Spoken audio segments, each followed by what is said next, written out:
You meet someone, and it feels like lightning. Not the gentle kind of attraction that builds over Tuesday night dinners and shared playlists. This is a strike. One look across a room, and something inside you says, "Finally," as if you have been holding your breath for years and only just remembered how to exhale. You have never spoken to this person. You do not know their middle name or whether they sleep with the window open. But your body is already convinced. Your mind is already writing the story. Something ancient in you has grabbed the wheel and you are just along for the ride. 3 months pass, maybe 6. And the very quality that hypnotized you, their stillness, their recklessness, their unshakable certainty starts to curdle.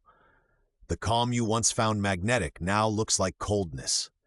The wildness you adored now looks like chaos you have to clean up after. And one morning, without a conversation that makes any sense, one of you vanishes. A text goes unanswered. A door closes quietly.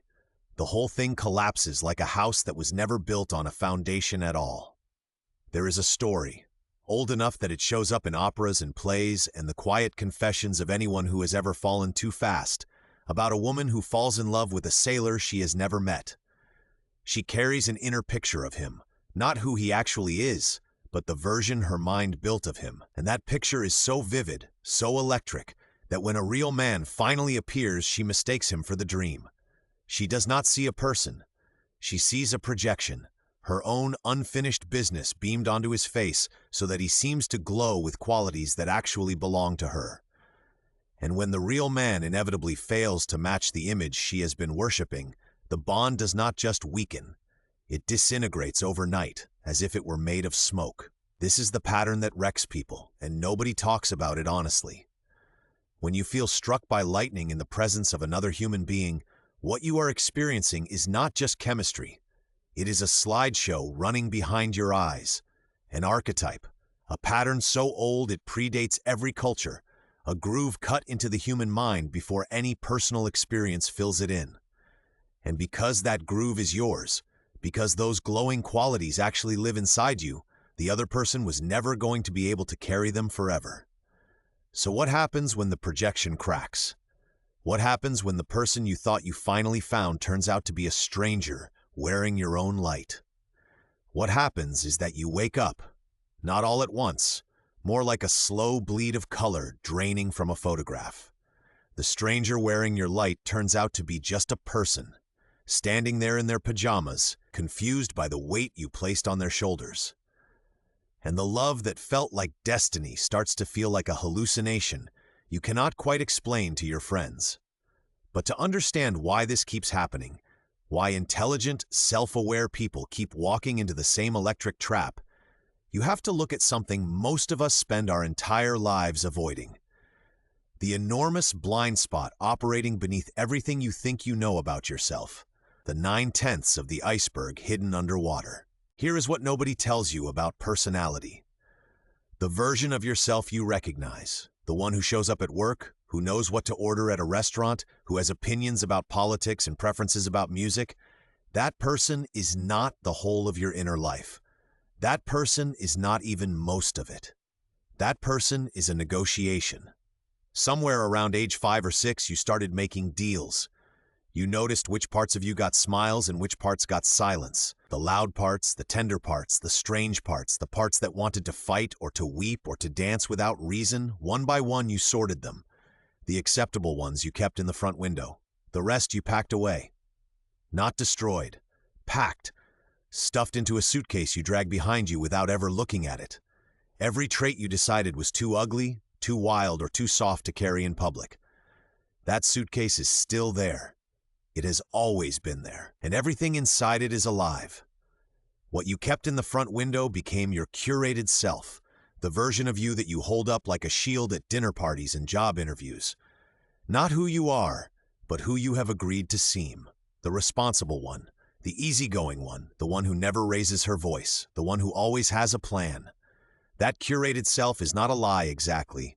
It is more like a highlight reel. And over time you forget that there was ever footage left on the cutting room floor. But your inner life does not forget. The whole of it, the parts you see and the parts you do not, keeps a precise inventory of everything you refuse to become. And here is where the trap gets set. Every person carries an invisible template inside them, a mold that decides who feels magnetic and who feels forgettable. This is not a preference for tall or short, dark hair or light. It is far stranger than that. The invisible template is shaped by everything your curated self has excluded. If you built a life around control and logic, the template glows with spontaneity and chaos. If you learn to be soft and accommodating, the template is etched with fierceness and sharp edges. It is a mold your longing has been pouring itself into since long before you met anyone real, and it is always, always the shape of whatever you have refused to live. This is the ancient pair.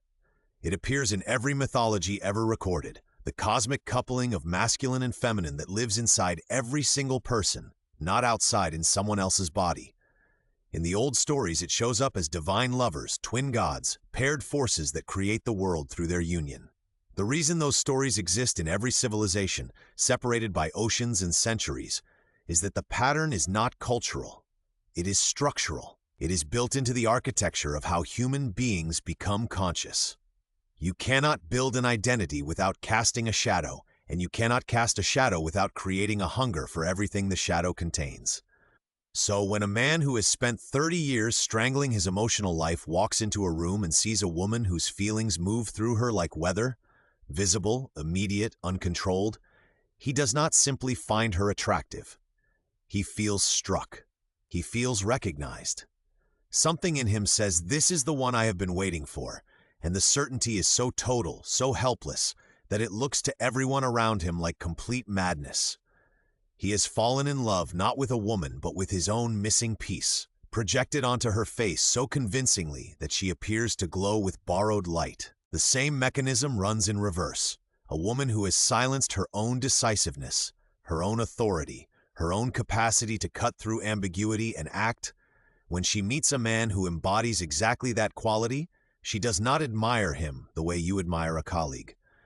She feels pulled toward him with a force that bypasses every rational filter she owns. The pull toward closeness and connection locks onto him like a homing signal, because he is carrying the shape of everything she has refused to develop in herself. This is how projection works at its deepest level.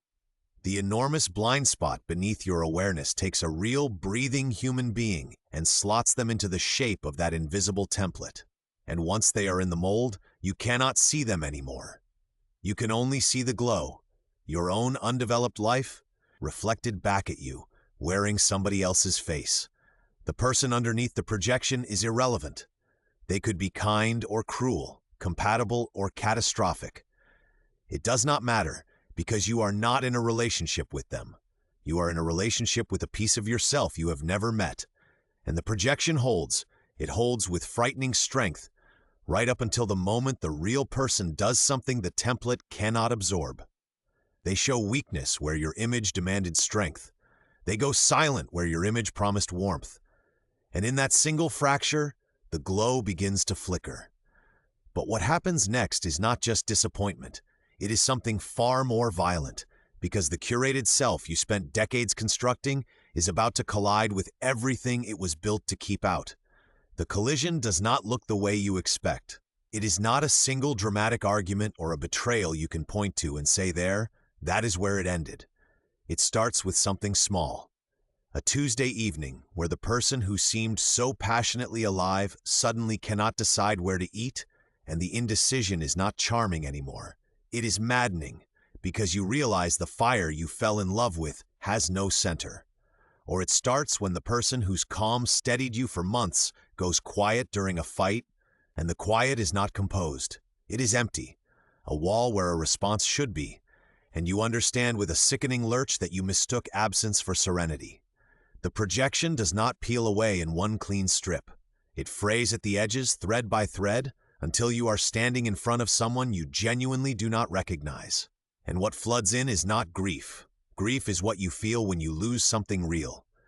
This is closer to panic, the dizzying vertigo of discovering that you were never in the room with the person you thought you loved. You were in a theater of your own construction, watching a performance you directed and cast and lit, and the actor just walked off stage. What you lose is not a partner.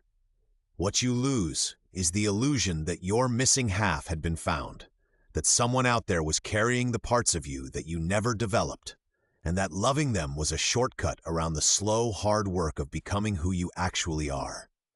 That is why the pain is so wildly out of proportion to the length of the relationship. 3 months of dating should not produce the kind of grief that belongs to a death, but it does, because what died is not a romance. What died is a worldview. Here is where the machinery becomes visible.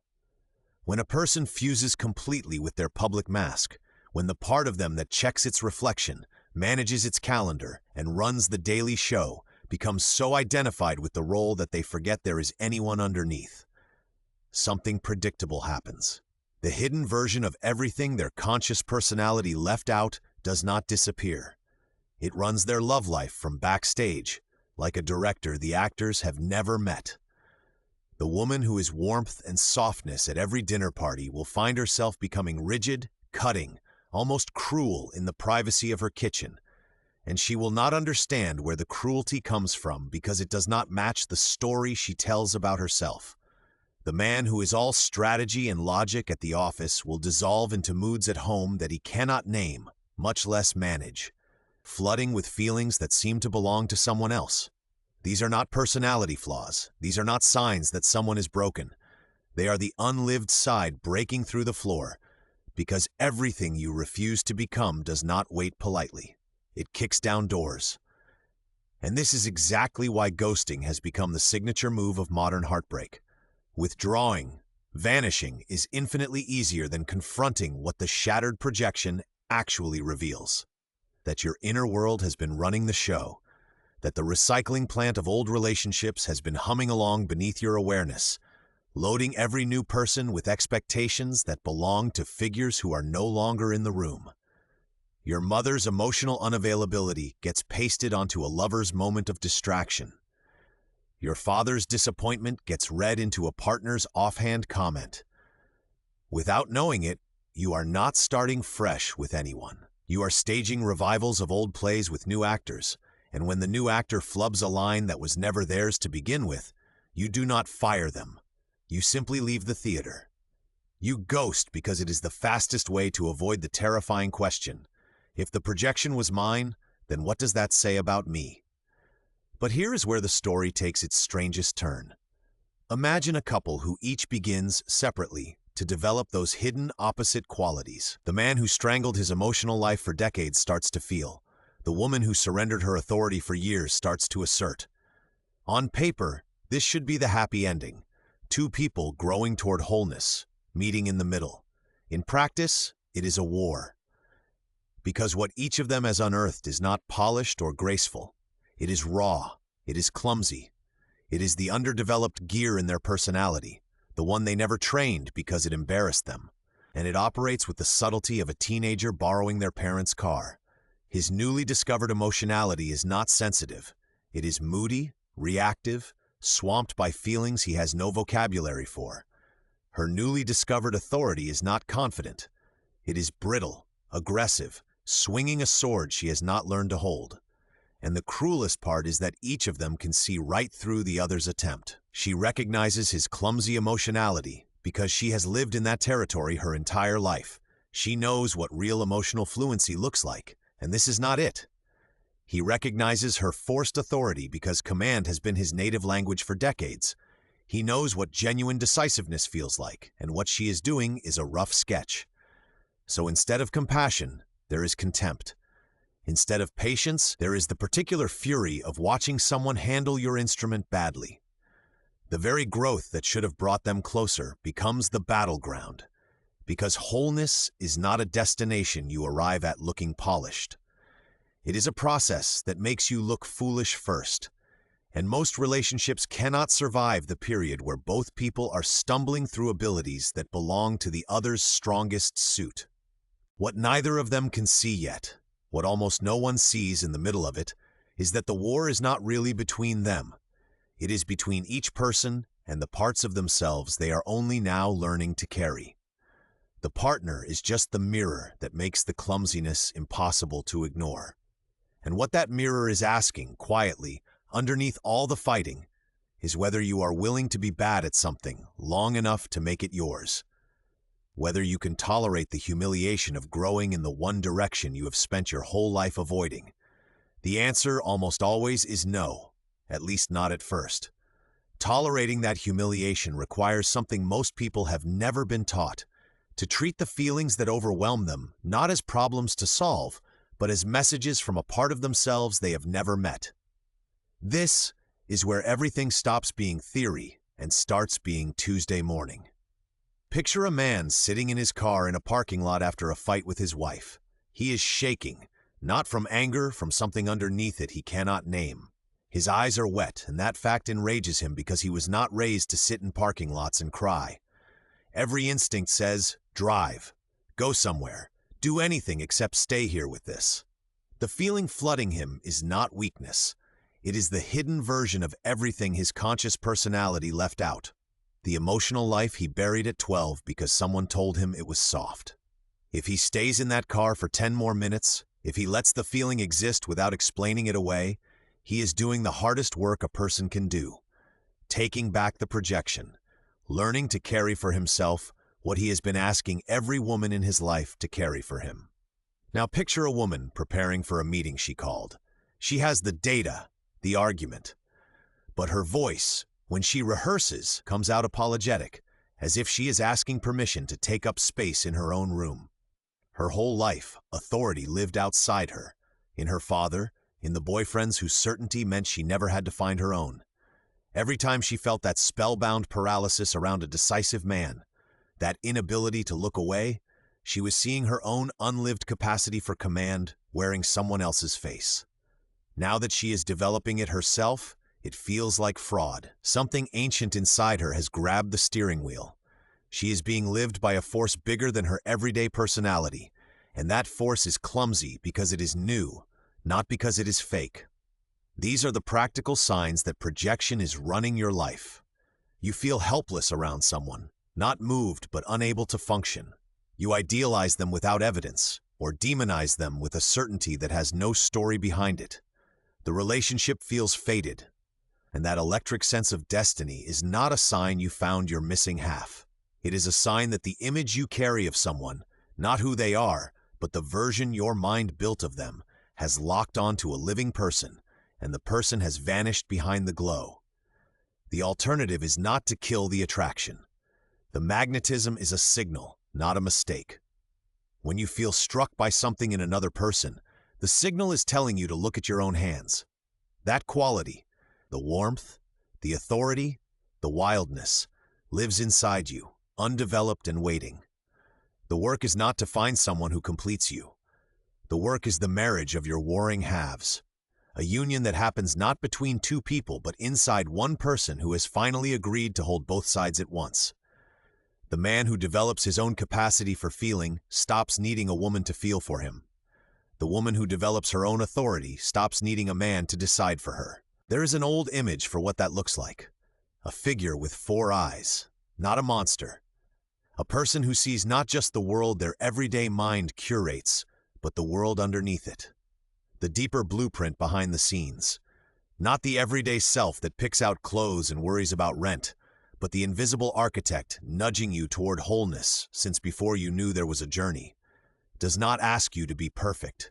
It asks you to be complete. And completion is not something another person can hand you across a table. It is something you build in the dark, by sitting with the parts of yourself you were most desperate to find in someone else. And that building, that patient, unglamorous work in the dark, changes what love can actually be. Because here is the thing no one tells you when you are young and thunderstruck by someone across a room. The opposites were never out there to begin with. That stranger who made your heart race, who seemed to carry some missing color you had never seen before, they were showing you a photograph. A photograph of something that already lives inside you.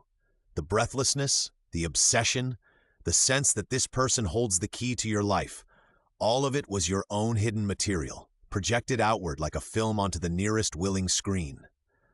So the question was never really, where did they go? It was always, where have I been hiding this part of myself? Think about what that means in practice. A man spends 20 years chasing women who seem to hold all the warmth and emotional depth he cannot access in himself.